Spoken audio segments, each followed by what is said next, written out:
Ang Win is one of more than 120,000 stateless Rohingya forced to live in camps near Sittwe, the state capital of Rakhine state.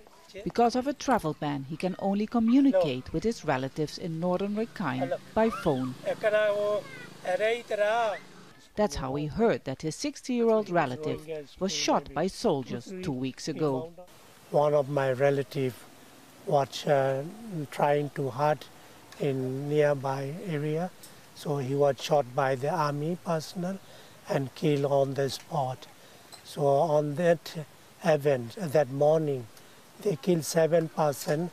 The army started raiding villages after 9 policemen were killed in attacks on border posts.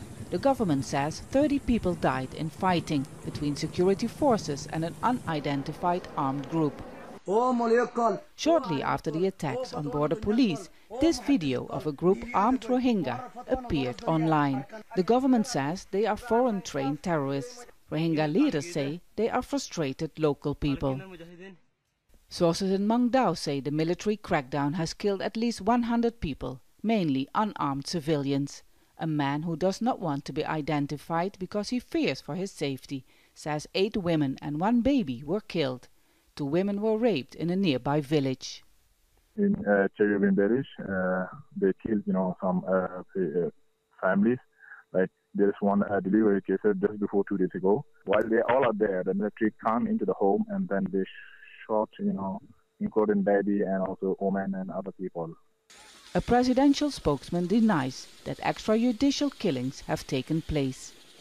Despite repeated requests to the state government, was still not allowed access into northern Rakhine to verify reports of extrajudicial killings and arbitrary arrest during a military crackdown.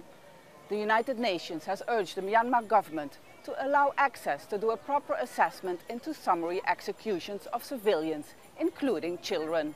The government has yet to respond to this request. The crackdown has also caused fear among the Rohingya living in 10 camps near Sittwe. They are disappointed in the government of Nobel Peace Prize winner Aung San Suu Kyi. Buddhists in Rakhine are also living in fear. The minority in the north of the state are concerned the Rohingya want to remove them from their land.